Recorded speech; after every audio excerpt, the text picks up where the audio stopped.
Ready.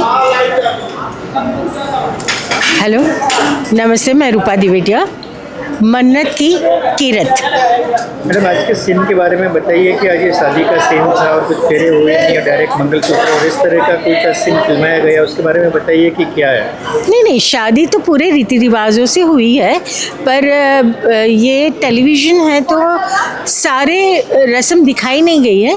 जो main रस्म है उनकी मांग भरना और मंगलसूत्र पहनाना, वो हुआ है और अभी गृह प्रवेश हो रहा है।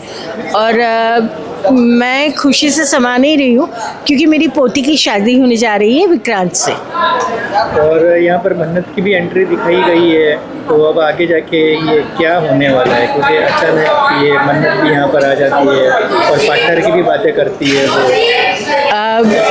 हम तो खुशी खुशी गृह प्रवेश करवा रहे थे और तभी मन्नत आके बोलती है कि अब मैं बिज़नेस में पार्टनर हूँ।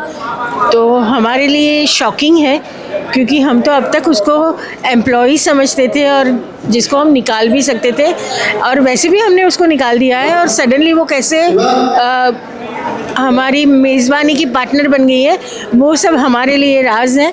हम सब शॉक में हैं। अब जाके हमें पता चलेगा कि उसके नाम पे कुछ शेयर वगैरह हुए हैं और वो अब मेज़बानी में पार्टनर है। तो ये बड़ा शॉकिंग सा ट्विस्ट है। काफ़ी समय से आप कलाकार रही है और बहुत अच्छे सीरीज़ और बहुत अच्छा आपने काम किया है पास्ट में, तो मन्नत का आपने कैसे सिलेक्ट किया? कुछ सोचा था कि इस तरह का आपको किरदार करना है या आपको ऐसे ही मिल गया? एक्चुअली मैं इसके पहले ना एक दंगल का शो कर रही थी, दीवानी, जो काफ़ी अच्छा शो चला था और मेरा कैरेक्टर काफ़ी पावरफुल था। पर ये जो हमारी कंपनी है वो हमारे पुराने सारे लोग हैं, विशाल जी वगैरह, जो बालाजी में हम सालों से साथ में काम किए हैं, तो उनका फ़ोन आया और बस वही विश्वास से मैंने ज्वाइन किया and now I am enjoying the role. 12 से 15 घंटे की आपकी शिफ्ट होती है, फिर मुंबई में ट्रैफिक भी बहुत होता है, तो आप कैसे मैनेज करते हो? आपका डेली रूटीन कैसे आप मैनेज करते हो?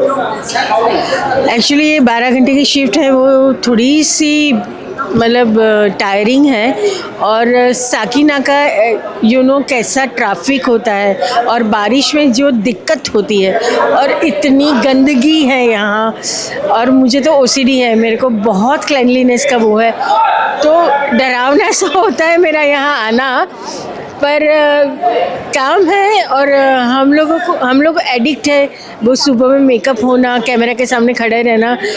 50 साल से मैं वही करती आ रही हूँ और वही करना है और वही करूँगी, तो थोड़ा सा इरिटेशन आते आते होता है, पर एक बार सेट पे आके मेकअप लग जाता है, फिर हम लोग वापस वही जोन में चले जाते हैं और एंजॉय करते हैं। सीरियल में आपका कैरेक्टर जो है वो हिसाब से आपके जो इंडियन क्लोथिंग्स वगैरह होते हैं, ज्वेलरी होती है, बहुत सारी एसेसरीज होती है जो काफ़ी हैवी होती है। नॉर्मल डे में जनरली कोई लेडीज इस तरह का पसंद नहीं करती पहनना, तो आप पूरा दिन सेट पे इस तरह का पहन के एक्टिंग भी करते हैं, किरदार भी निभाते हैं, तो आपको कैसा फील होता है? बहुत टाइट होता है, टाइट हो जाते हो आप, या आपको कंफर्टेबल लगता है? डेफिनेटली कंफर्टेबल तो नहीं लगता है, पर कलाकार का जीवन है आंगिकम भुवनम यस्य वाचिकम सर्ववांगमयम आहार्यम चंद्र तारादि तम नमामि सात्विकम शिवम।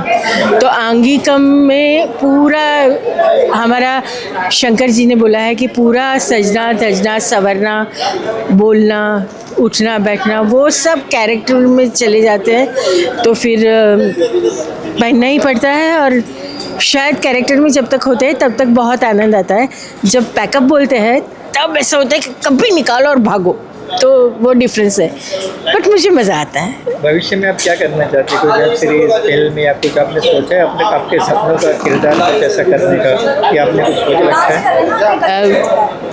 सच बताऊं, मैं जो भी किरदार करती हूँ वो मेरा सपने का ही किरदार बन जाता है और नया सपना देखना शुरू करती हूँ और नया किरदार मिलता है। तो ऐसा कोई सोच के नहीं रखा है मेरे लिए। फिल्म, टीवी या थिएटर, बेसिकली मैं थिएटर से हूँ, तो मेरे लिए वो सब as an actor I am actor, कहीं भी परफॉर्म करना हो तो ऐसा है। सपने तो बहुत बड़े बड़े हैं, ऊपर वाला करेंगे तो करेंगे। समय देने के लिए thank you very much and best wishes for your show. Thank you. Thank you so much. Please हमें देखते रहिए और ऐसे ही प्यार देते रहिए।